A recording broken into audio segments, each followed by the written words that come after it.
Public to discuss or express concerns to the council on any issue not on the agenda. Action will not be taken at the meeting on any issue not on the agenda except by placement on the agenda by unanimous vote of the council members present. I don't have any general public comment forms. Is there anyone in the audience that would like to make any comments during general public comment? If not, I will close general public comment, and we'll move on to consent items, items 1 through 7. And if I don't have anybody that wants to pull anything, I'll look for a motion. Move to approve all consent items. Second. Have a motion to approve all the consent items and a second. All in favor? All opposed? Motion passes. Now we'll move on to non-consent items, items 8 and 9. I will open public comment. If we have anybody here, would you stand up and come to the podium?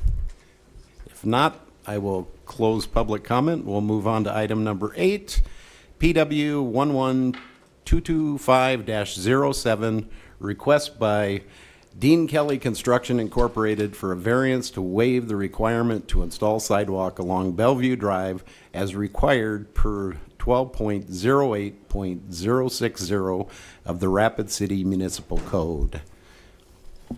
And Mr. Evans, you have the cue.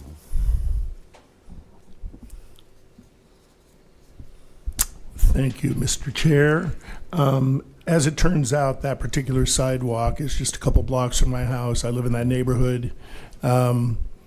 There's continuous sidewalks built in front of every property for blocks in every direction except for that one particular piece of property. It's obviously something that was neglected because nobody ever built on that lot, and it's been sitting like that since 1951.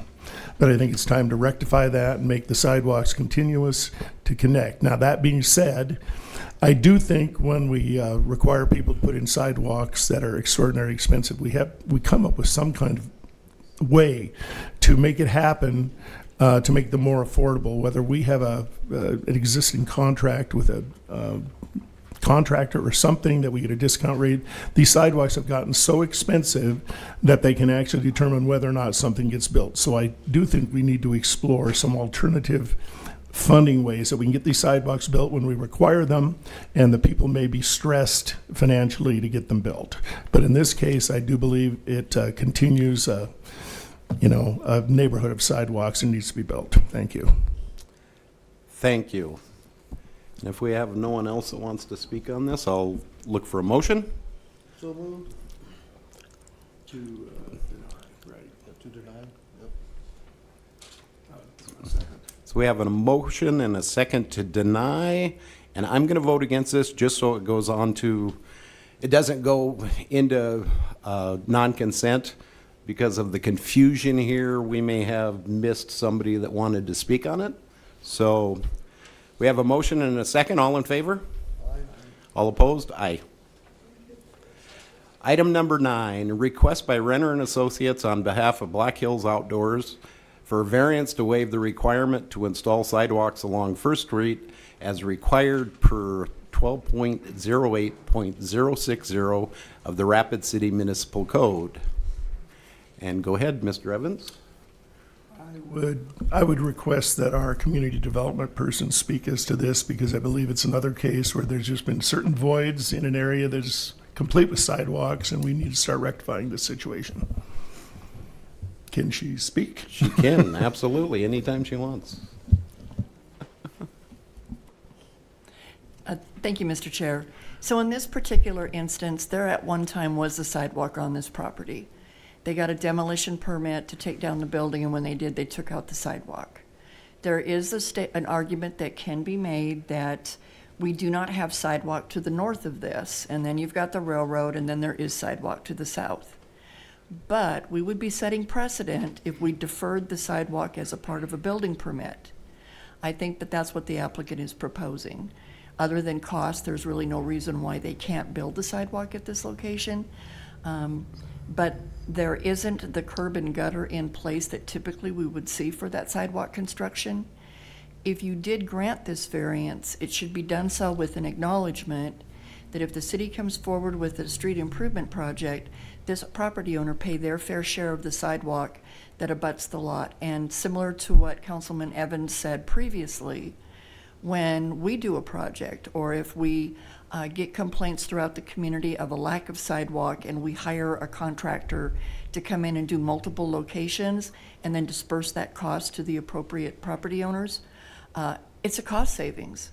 So the issue here would be ensuring that at some point when that sidewalk is constructed, that the property owner pays their portion of the sidewalk project that lies adjacent to their property. Go ahead. Back on, there it is.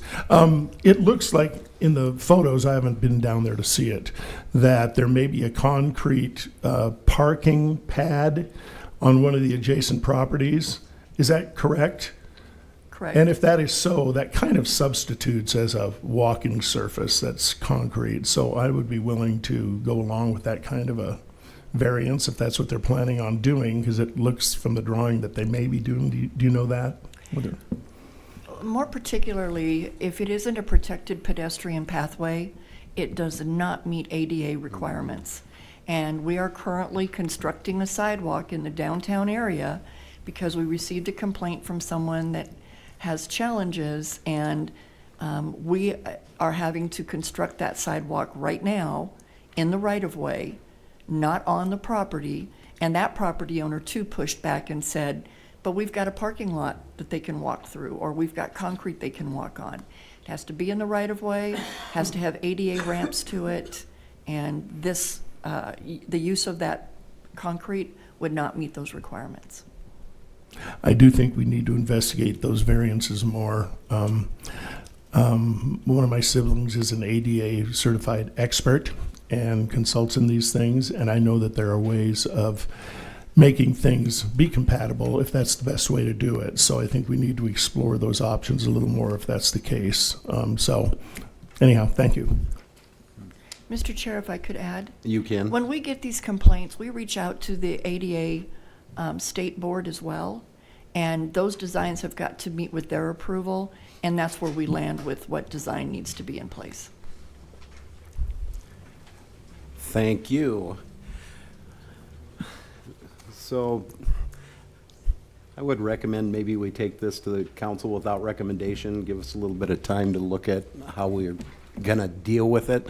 You know, I've seen this unfortunately too many times during my time on the council where we come in and we put in a sidewalk, and then a couple of years later, a city project comes in, the sidewalk gets tore out. And I think it needs to be something that we look at as a community, especially if we do have projects coming forward in the next few years, how we can delay them, but we can make sure that the property owner pays for them.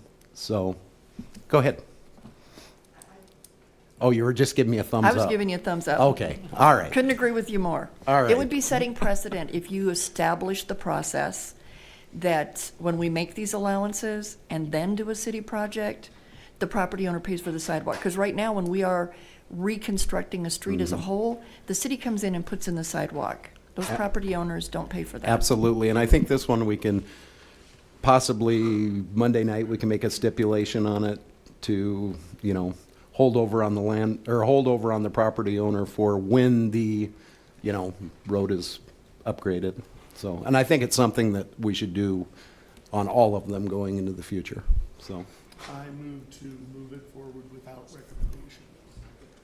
We have a motion and a second. All in favor? Aye. All opposed? Motion passes. Any Alderman items? If not, I'll look for a motion to adjourn. So moved. Motion and a second, all in favor? We're adjourned, thank you.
Good afternoon. This is the time for the Legal and Finance Committee meeting for the City of Rapid City, November 12th, 2025. I appreciate people's patience while we flipped the order with the Public Works Committee, and we'll begin with a roll call and determination of quorum.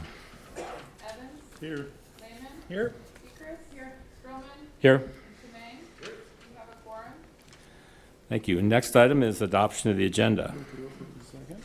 There's a motion by Evans and a second by Lehman to adopt the agenda. All in favor? All opposed? Motion carries. Next is general public comment. This is a time for members of the public to discuss or express concerns to the council on any issue not on the agenda.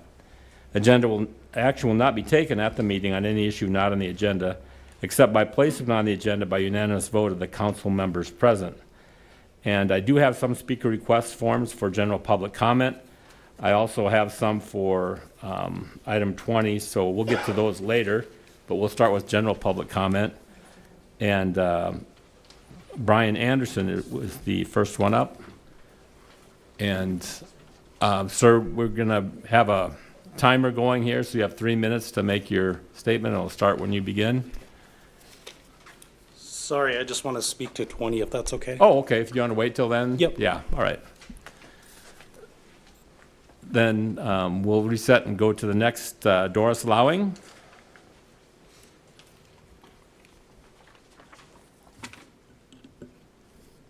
Is it on?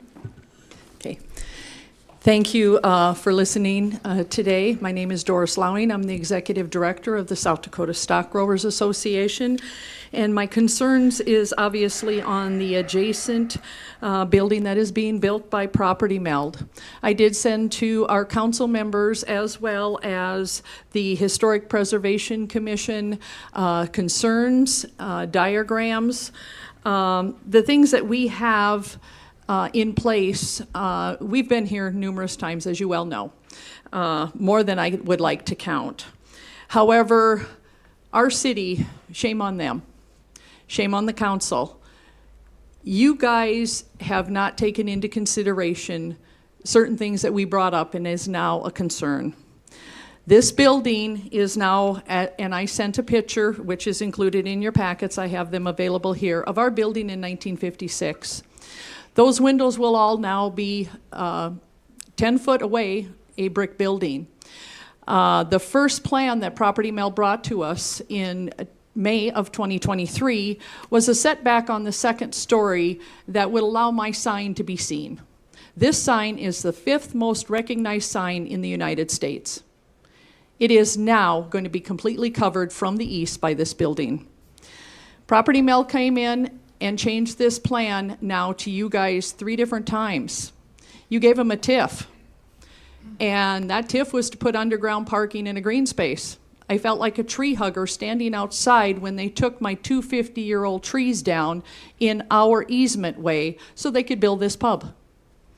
So what I'm saying to you, and I had a great meeting this morning with the Historic Preservation Commission, and it seems to be that there is an ordinance within our city that does not allow public notice to the landowner adjacent to this new construction, especially historically, to be notified ahead of time in order for us to be able to be at a meeting and present to voice our concerns. Had I known about this meeting in October, I would have been there with bells on. I would have presented the same thing that I have taken time out to send to our city council. It has now been approved. The footings are going up. I am left with no other result. You did not protect our building. You did not protect our history. Shame on you.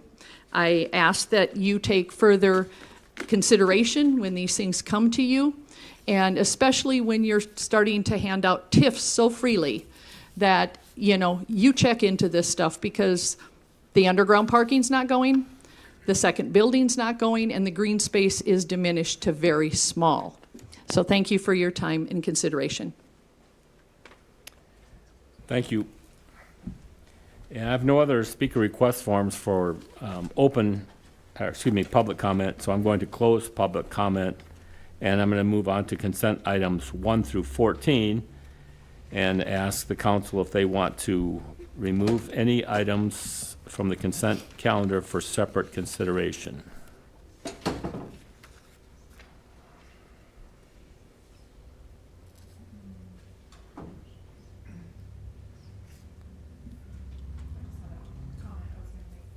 Okay, we'll go to Lindsay Sechrist.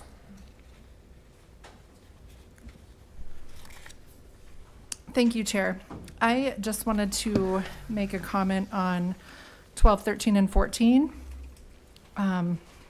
These items are part of our community investments that we've previously allocated funding for. I just wanted to recognize the city staff and the process that's gone into creating these agreements and kind of establishing the terms of contracts.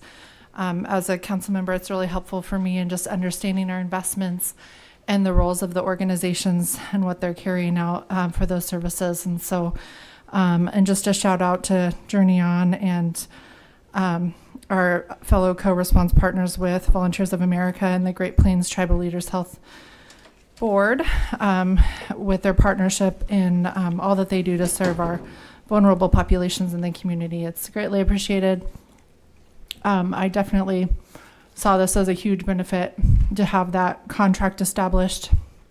And I think moving forward will make our community investments process just that much smoother. So thank you. Okay, we're going to go to the police department and Chief Hedrick.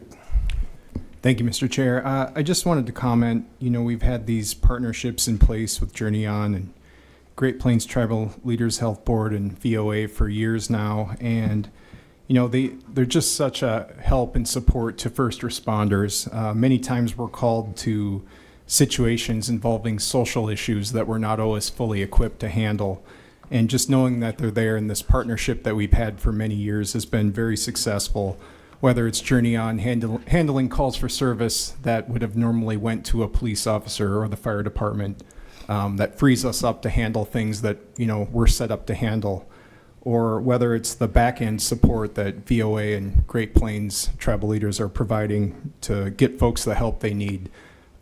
Critical and important. I've been doing this work for going on 24 years now. I went back to school and have been doing some research. And what I'm learning is that these partnerships and collaborations that we have here in Rapid City are special and they're unique. And we have communities trying to figure out how we're doing this work and how we're going about it. They're trying to be like us and trying to figure out how we're doing these collaborations, and it's important. So I really appreciate the support on it, and just appreciate the partners. Many of them are here in the room, so thank you. Thank you, Chief. Next, we'll go to Councilor Stephen Tamang. Thank you, Mr. Chair. I just want to say how proud I am of Journey On and the work that you do. And also, it's, I think, kind of beautiful to acknowledge, the Rapid City Police Department, the Fire Department, Journey On, you're kind of the street level outreach.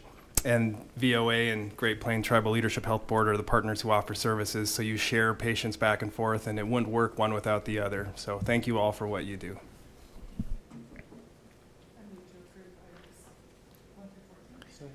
Okay, we have a motion by Sechrist and a second by Lehman to approve items 1 through 14. All in favor? Aye. All opposed? Motion carries. That brings us to the end of the consent calendar. Now I'm going to go to non-consent items 15 through 21. I'm going to open public comment on non-consent items, and I have some speaker request forms, and I will call your name to come up, and then you have 3 minutes to make your comment. And the first one will be Brian Anderson.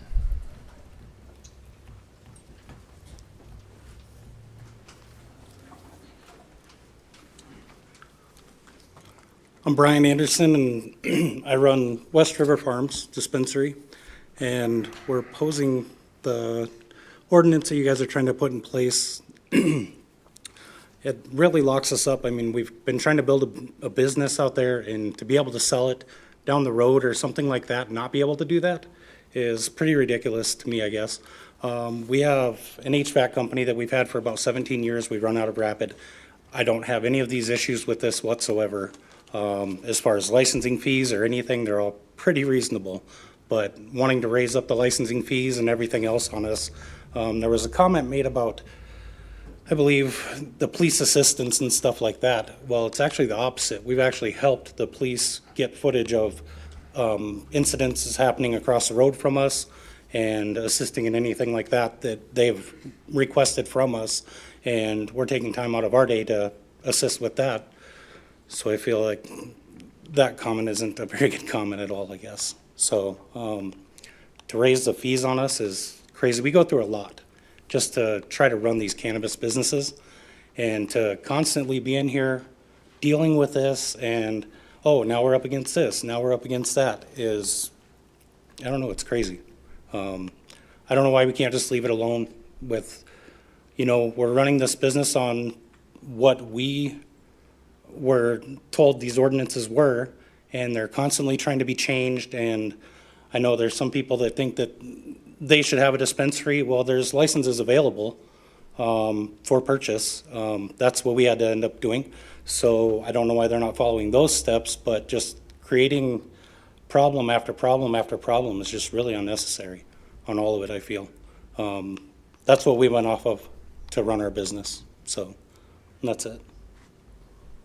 Thank you. Thank you, sir. Next item will be Nevada Ellison.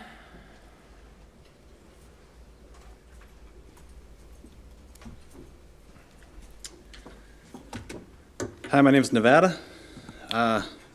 Brian's my friend, but I am going to call him out right now.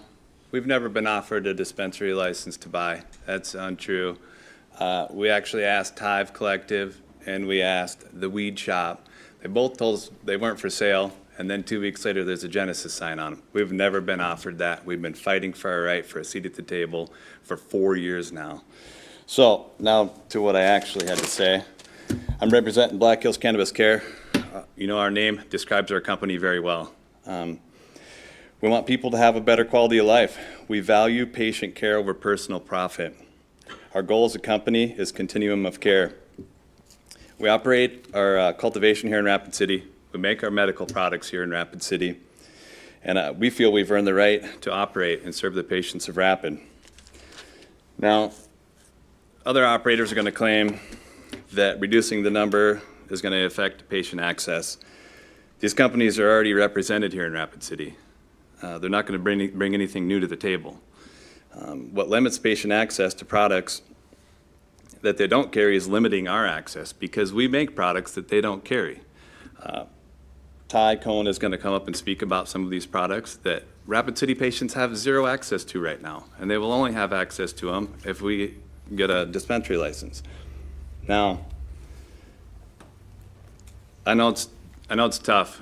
It's a tough pill to swallow, and we hope that you guys will have a little bit of compassion for the patients.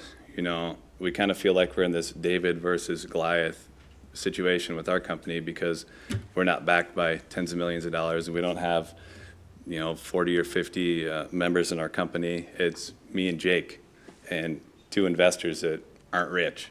So we're doing our best to bring products to Rapid City that are unavailable currently, and we hope that you guys have a little bit of compassion for us and for the patients down the road. Thank you for your time.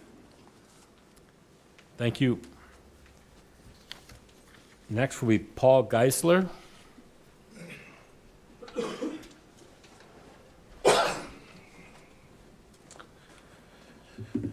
Thank you for having me. I real quick wanted to just give a shout out to Mr. Tamang for being so active on social media and being transparent. I think that's key to a very, very well regulated government, is telling people what you think and being out there in the open. So I appreciate you. I did want to address some things with the current climate in cannabis that we're talking about here. I think it's important to recognize that there's only 4 dispensaries in town right now that actually are operating. Those ones have purchased all the rights or the licenses for dispensaries here in town, and because they found it was profitable to do so. And Mr. Bang, you were talking about on your video, this shouldn't be about profit. It should be about getting people with medical ailments the correct medicine, and that's what it should be about. Well, not all cannabis is created equal, like what Nevada was just talking about.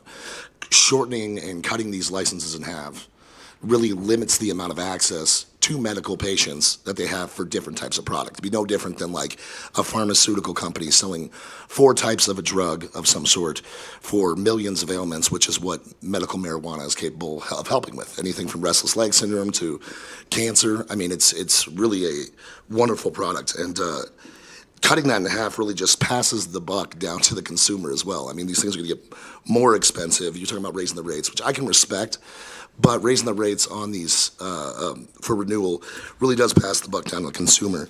Up until recently, you know, marijuana's been demonized. We just started realizing as a society that the benefits outweigh the demonizations and different character traits that people try to say marijuana is responsible for. Options are important for a well-regulated system. You know, referencing that video, and I really did like what you said about the profit. I wanted to make something clear about what we all voted for. We all voted for profit. We want profit. We didn't vote to smoke the reefer. It wasn't ever about that. It was about bringing money into our schools, which is really, really important. Bring money into our infrastructure. I read a study the other day that says that 40% of roads in South Dakota are horrible. They're below poor, right? 20% of bridges are deficient and need of repair.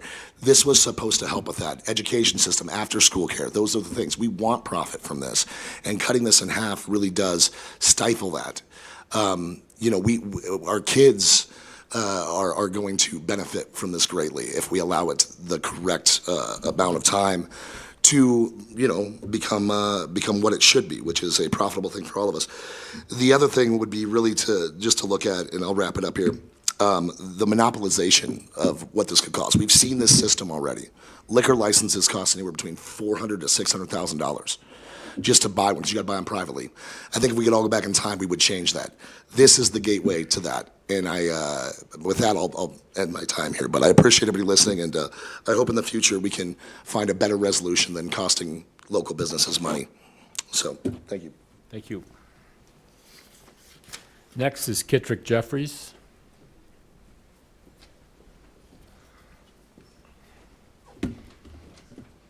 Can you hear me okay? Mr. Chair, members of the committee, my name is Kittrick Jeffries. I represent Puffy's Dispensary. I stand here today in opposition to the proposed ordinance amendment. Let's keep our eye on the ball. Currently, there are 15 licenses in Rapid City, 9 that are open to the public, 1 that is awaiting a building permit that was won by Puffy's in the South Dakota Supreme Court, and 5 that Puffy's own that are in dispute with the Department of Health at the Office of Hearing Examiners. The City Council has revisited this topic multiple times, including in August of 25. Every time reaffirming that the moratorium exists to allow the process in the courts for Puffy's contested case to run its course. Believe me, there is nobody more frustrated with this process than we are. But we just want our day in court. By the way, that day is coming on December 2nd. The hearing examiner will hear final arguments on Puffy's motion for summary judgment and the Department of Health's competing motion for summary judgment. And our lawyer has told us that he thinks a trial is unlikely and the judge will rule on the merits of these motions. Your city attorney's office has requested all the filings in this case. You can contact them if you would like to review them. What we are seeking is fairness. We oppose any proposed changes about the increase in license fees. There is already Supreme Court precedence about how high fees are actually taxes and unconstitutional. Do we have to go through that uncertainty every year at City Council? But haven't city officials already created enough uncertainty already? We have to recognize that those license fees are costs that do get absorbed by patients. And I know that some of you believe that there is no such thing as medical marijuana, but lots of our customers and patients are going through chemo, recovering from cancer, battling PTSD, and they say marijuana works for them. What I don't want is to have an astronomical license fee that constitutes as a tax that will ultimately get passed down to patients and force them into buying from illegitimate sources like the black market. And that's your real problem. Everyone in this room knows that any adult as young as 18 can go into just about any gas station or vape shop and buy marijuana products. They sell THC-infused drinks at grocery stores. It's usually synthetically processed by out-of-state, private, unlicensed testing facilities, and it's 100% completely illegal. But we don't bust those establishments. You don't charge them fees, and certainly don't hold their building permits hostage. If I wanted to build a vape shop at 910 Main Street, planning and zoning would give me a building permit. And those are the bad actors. Those are the places where marijuana is primarily getting into the streets. Our facilities are not illegal. What we would not support is any amendments to existing ordinances, raising license fees, and lowering the number of licenses until Puffy's allowed due process. Thank you for your time. Thank you.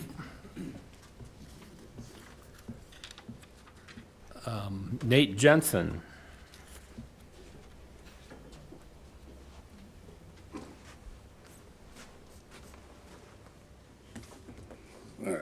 Good afternoon, City Council members. My name is Nate Jensen, born and raised here in Rapid City, South Dakota. I'm a graduate of Stevens High School, and I hold 3 degrees from Black Hills State University.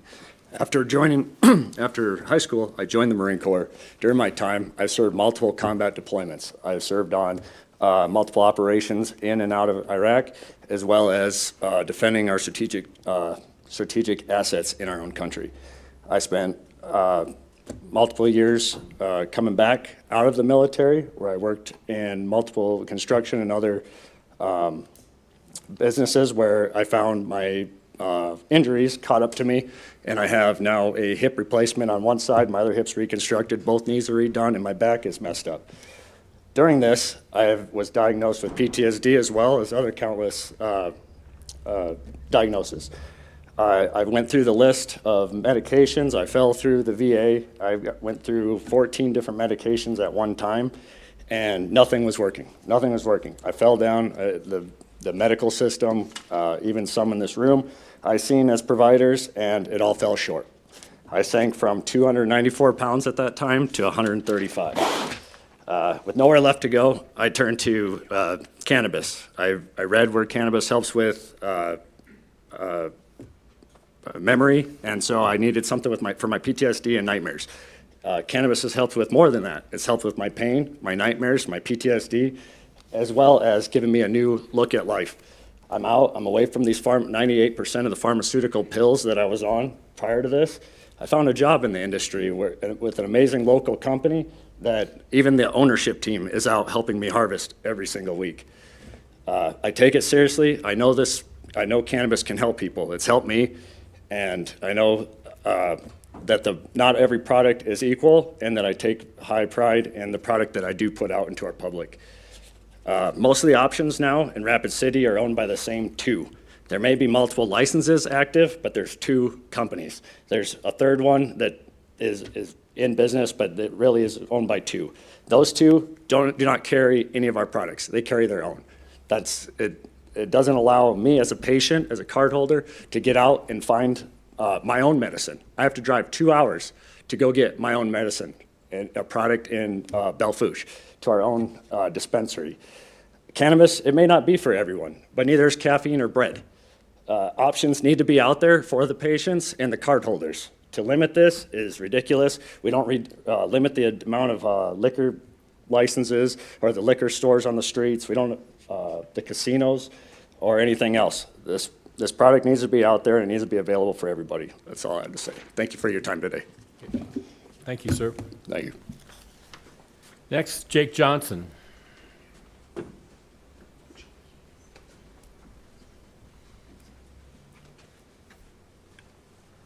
Hello, Council. Jake Johnson, BHCC LLC here again.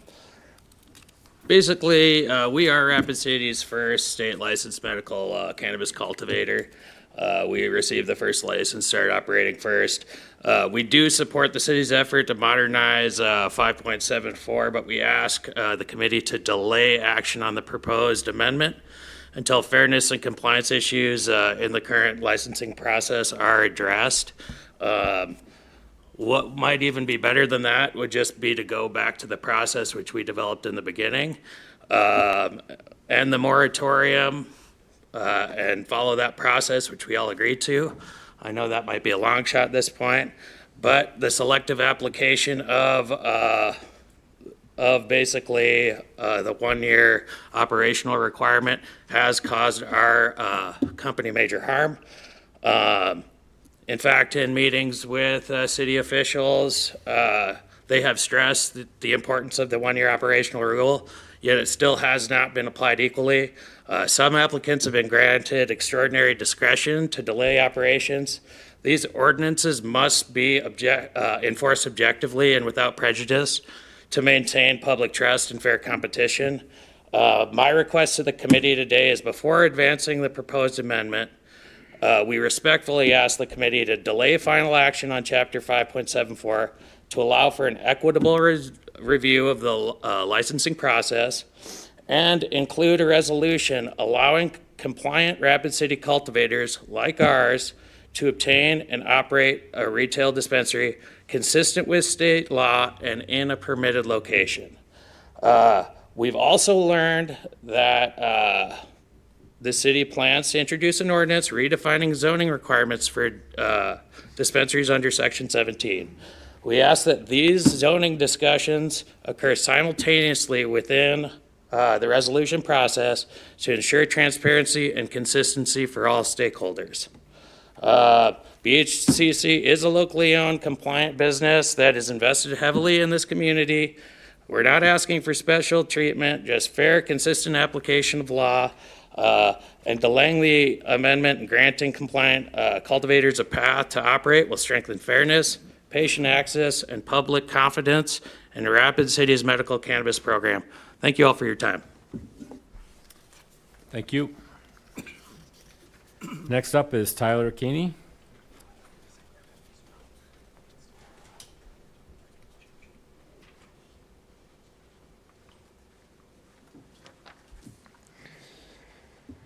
Good afternoon, Chair and members of the committee. Thanks for hearing us out this afternoon.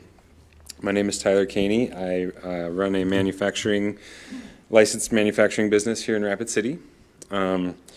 We are very patient forward in our philosophy in our business, and we pride ourselves in the product quality that we put into the market, as well as the actual novel products that we make as well. Currently, because of the local consolidation of the retail medical market here in Rapid City, we operate here, we pay licensing fees here, and patients cannot access our products in the city currently. While I'm for free market, I feel disappointed when it affects patient access. So I support diverse access to dispensary licenses in order to ensure that our local patients here in Rapid City have the access to the medicine that they need and have the access to the variety of brands that are available on the market. Let's see here. Currently, we get inquiries almost daily, if not multiple times a day, from individuals, whether it's through our website or social media or direct messages if they get a hold of our phone numbers, asking us where they can access our products. And we have to send them to Sturgis or Belle Fourche is the closest location. So we are fully in support of allowing access to these additional licenses versus restricting those and reducing that number. And the last thing I would add is that we are also opposed to raising our licensing fees. If the committee has any questions, I'd be happy to answer them. Thank you, sir. Thank you. Next, Mark Millar.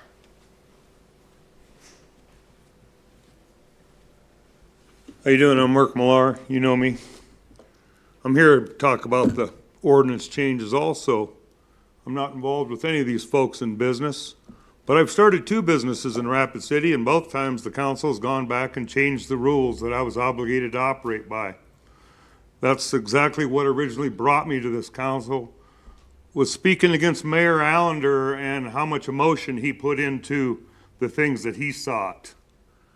I understand I also followed Councilman Tamang there on social media and appreciate his effort to bring some light to what's going on in this community. We just heard from another individual with a separate issue that seems to demonstrate that we have a real lack of transparency, of being pre-warned and being aware of what's actually taking place in the council.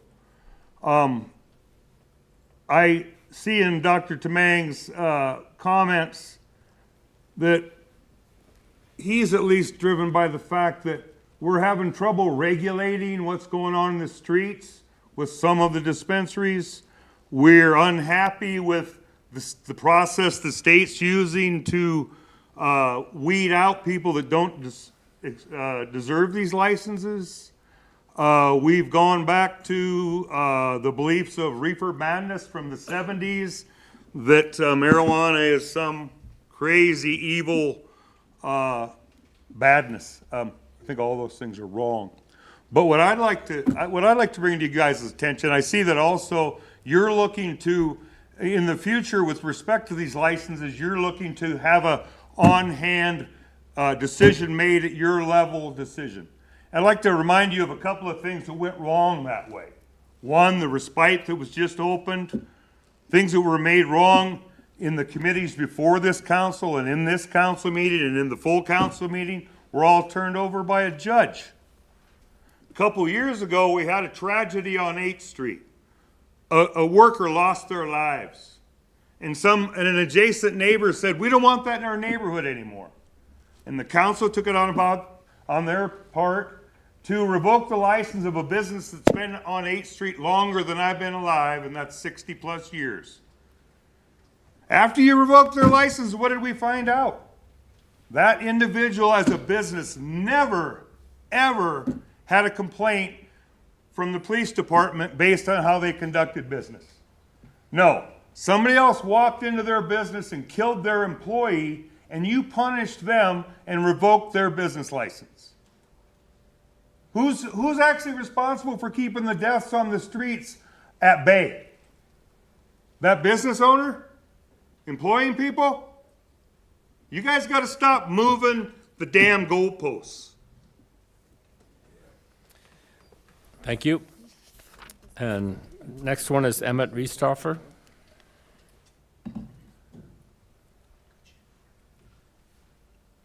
Hello, Emmett Riesthofer.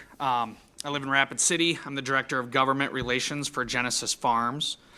I want to just very briefly touch on some history and then really try my best to just focus on this specific ordinance. You heard a lot of different overlapping issues going on here. But from the onset, when South Dakotans passed medical cannabis and the state began implementing state law, cities began developing ordinances in compliance with state law. There's a certain scope of what the city is supposed to be looking at. It does worry me when I hear conversations about the validity of medical cannabis cards and other aspects of the business that are really not what the city is looking at.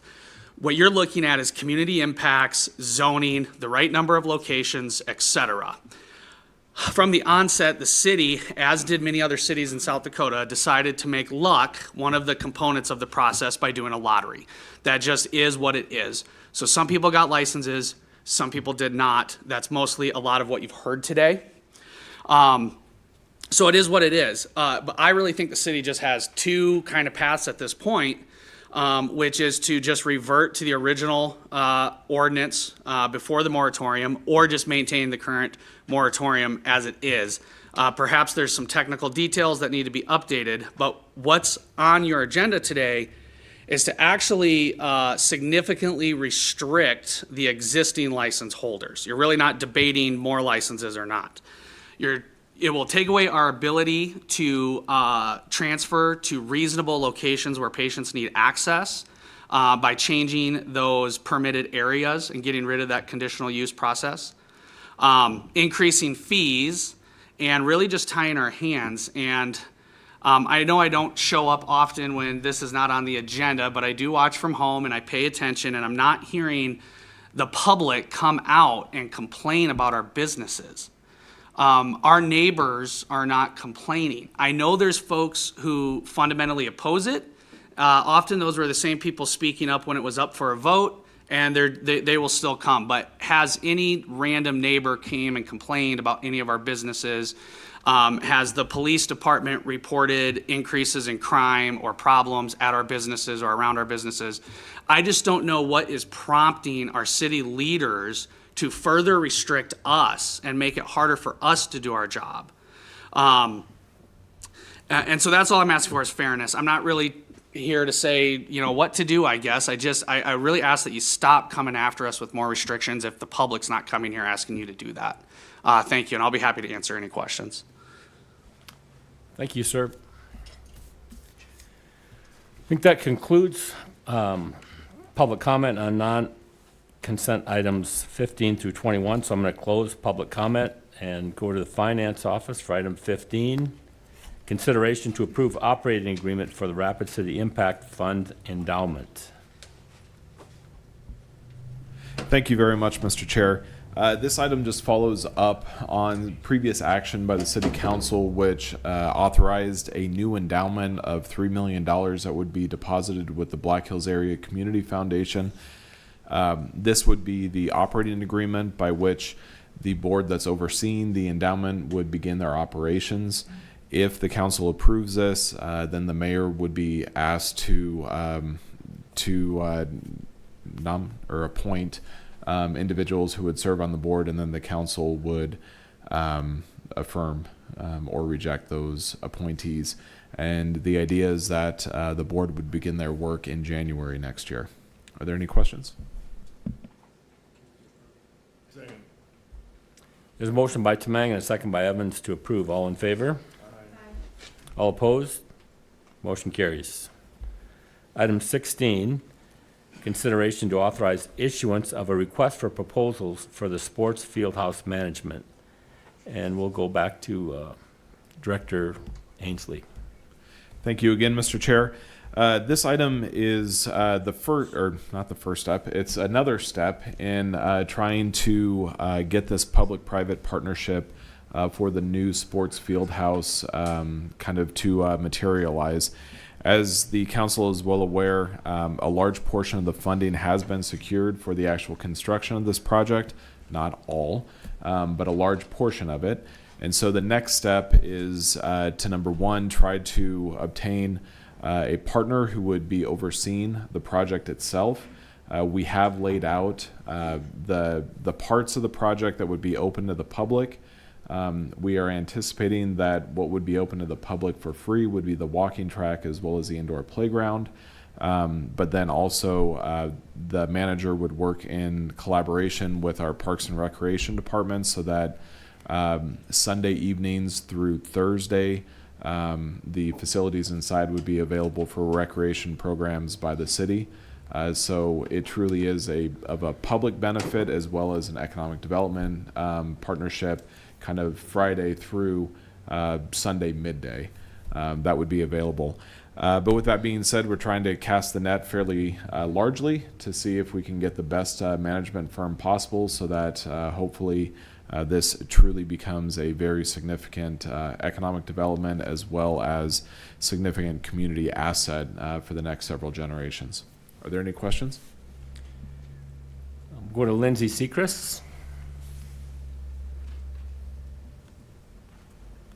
Thank you, Mr. Chair. And thank you, Mr. Ainsley. I don't have any questions. I just wanted to thank our Parks and Recreation Department and our Finance Office for their work in this and listening to our feedback throughout this process. And just, I know for me, it was really important that we open this up to the public and that this is a benefit to the community and having access for an indoor walking path for our folks who have mobility challenges, and just that we can utilize this space for a number of different things. So I was really impressed with this agreement and just appreciated that you listened to our feedback and included all of those things in there. So thank you.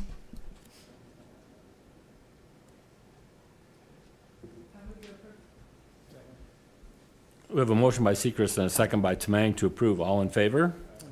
All opposed? Motion carries. Item 17, consideration to authorize issuance of a request for proposals for the sports fieldhouse sponsorship opportunities. And we'll go back to Director Ainsley. Thank you again, Mr. Chair. I also did want to point out that in developing kind of the program of work for this project, we did make significant use of the responses that Visit Rapid City received. I think they had more than 1,000 participants with their survey. Don't quite hold me to that, but there was a huge number of responses to that. And so we did thoroughly go through that to try to ensure that as much as possible, the responses that were ranked highly in that were included in this program of work. But with that being said, this is another portion of our capital stack towards the development of this project. The project's more than $61 million. We are hoping that the sponsorship would be about 10% of the total cost of the project. We are trying to make sure that this is a fair and transparent process so that as many potential partners as possible could take part in it. We do have several different assets that we believe could be of interest to different partners, and so we just want to, again, cast as wide of a net as possible to try to help bring this vision to fruition. Are there any questions? There's a motion to approve by Tamang and a second by Lehman. I'd just like to make one quick comment. I just appreciate the efforts that's gone into this because we do have an opportunity here to have a really world-class facility, and I think that it's going to be a huge benefit to our community. And I just appreciate that we're going through the process in an orderly way, in a way that's going to make this turn out to be everything that it can be. So I appreciate that. And so we have a motion and a second to approve. All in favor? All opposed? Motion carries. Next item is number 18, Community Development. Approve Safe Streets and Roads for All Safety Action Plan. Draft report. We'll go to Community Development Director Fisher. Items 18 and 19 basically go together. So just a quick summation on 25 TP 25. This is a draft plan that outlines the city's safety goals and creates an actionable framework for identifying safety issues and appropriate strategies to move towards zero roadway deaths within our community. And then the following action, it's a required component of that draft plan where we would create a resolution to be approved by the city leadership that sets a goal of zero fatalities and serious injuries on city streets by 2050. And then once that resolution is in place, then we become eligible to apply for additional grant funding to help us implement some of those programs. Here in the audience today, we have John from HDR, our consulting firm. Kip Harrington's also in the audience. Kip gave a very brief presentation at Planning Commission to go through some of those components. John is here today if you would like to see that presentation. I defer to you, Mr. Chair.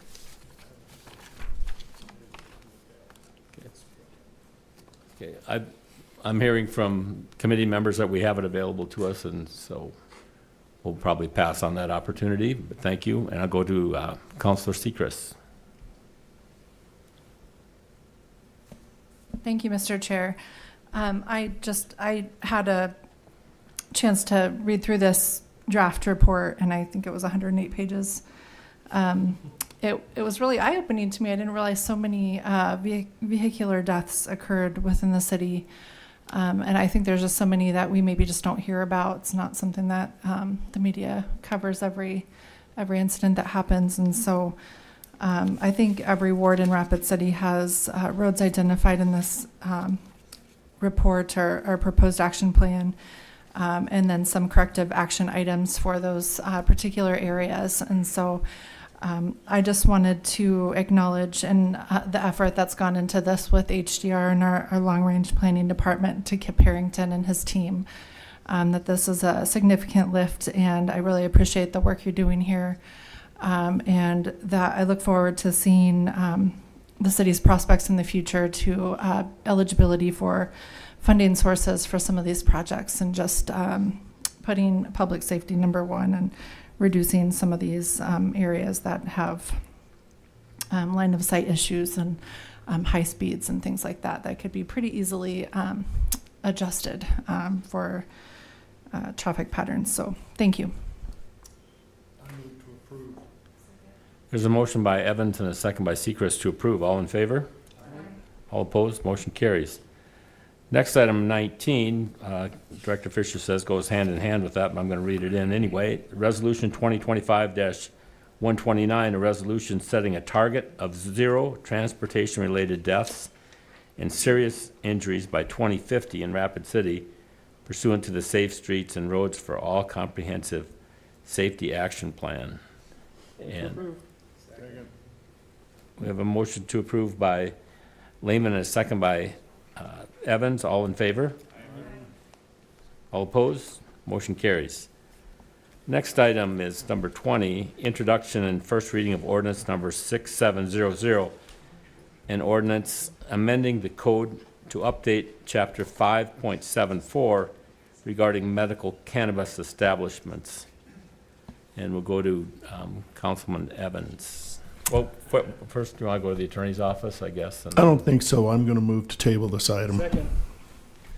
Okay, we've got a motion to table by Evans and a second by Lehman. There's no discussion on a motion to table. And so, all in favor? Aye. All opposed? Motion carries.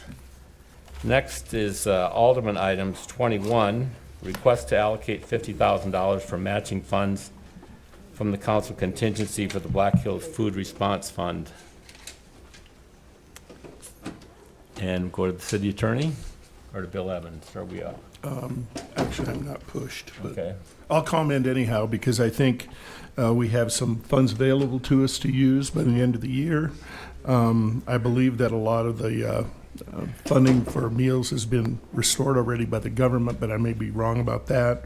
I think this may be a good way to spend this money and make a statement to the people that we support them when they're hurting. That's all I got to say.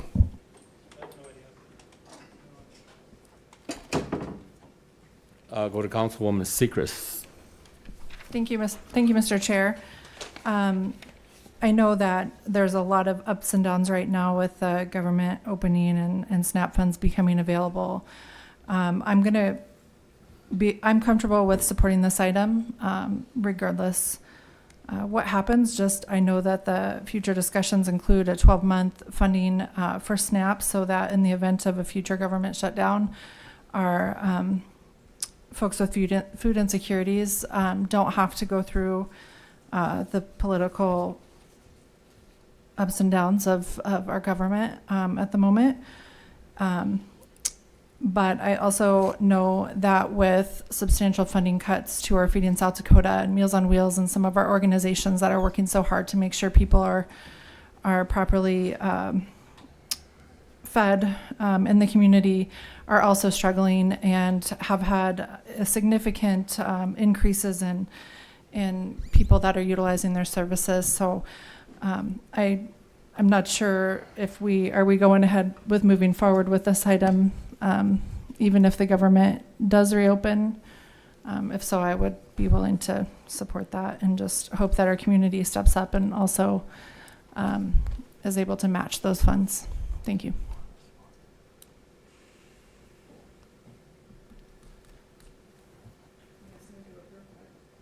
Well, you just. Motion to send to council without recommendation.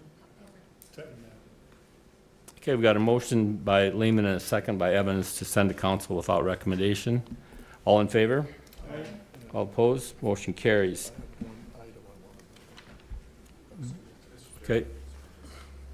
Sure, go to the finance department. Thank you, Mr. Chair. Just so the council is aware, when this does go to the council on Monday night, as it is currently written, it would only go into effect if the reimbursements are not funded through the federal government as of Tuesday morning. And so just when you're speaking to consider it, if you would like the money to go to the Black Hills Area Community Foundation, regardless of whatever happens in DC, you would need to make a different motion than what's recorded in the council memo. Okay, I have a question, Daniel. Didn't we just a few minutes ago approve $3 million to the community foundation? That's for the impact fund. Thank you, Mr. Chair. Yes, that would be for the impact fund that was established as part of the Vision Fund.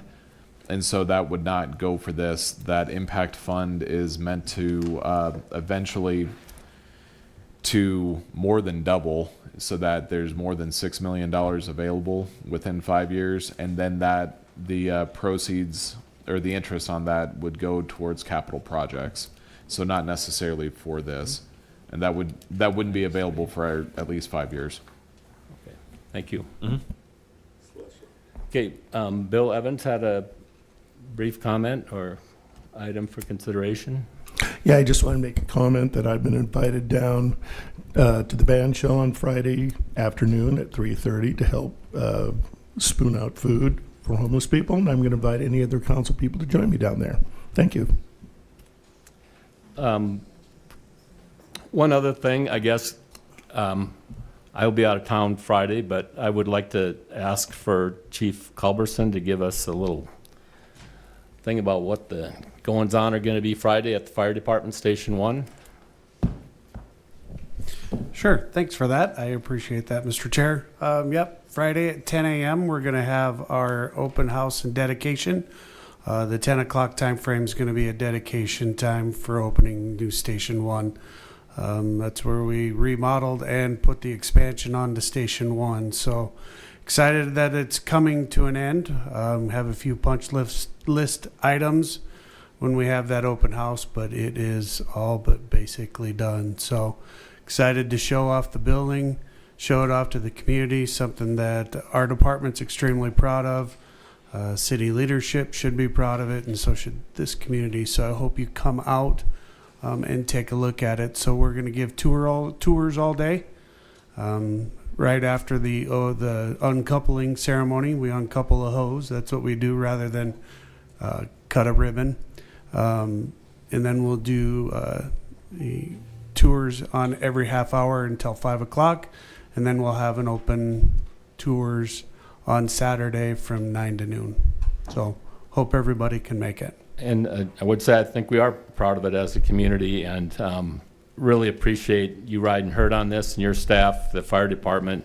I know it wasn't easy to work around things, but I hope that in the end that it's going to make for a much better facility and better protection for the citizens of Rapid City. So thanks, Chief. Very much so. Thank you. Oh, Bill Evans. Again. Yeah, and many of you know that I haven't been a big fan of the Block 5 development, but I want to congratulate the builders and owners because they've done something this week that is easy and simple and really makes the downtown better. Lindsay and I have been attempting to create a better atmosphere downtown, and they lined their buildings with the lights. And it looks great at night, and I wish we could I've been trying to get other people to do that for the last 4 or 5 years, and it's such a simple thing to create an atmosphere for downtown, especially for Christmas, so I hope we can get other people to go along with that and also flatter their building in the evening by putting up the lights. Thank you. Okay, I'm going to go to Councilman Lehman for a motion. Motion to adjourn. Motion by Lehman, do we have a second? Second by Tamang to adjourn, all in favor? All opposed? Motion carries. We're adjourned. I always know I can count on you for that, Lance. I should have done it before all the conversation, because you have to vote on an adjourning motion. Well, know the rules, control the argument. Yeah, I just wanted, if you have any input, comment. Yeah, it's so easy. I wish I could find, I'll see if I can find a picture of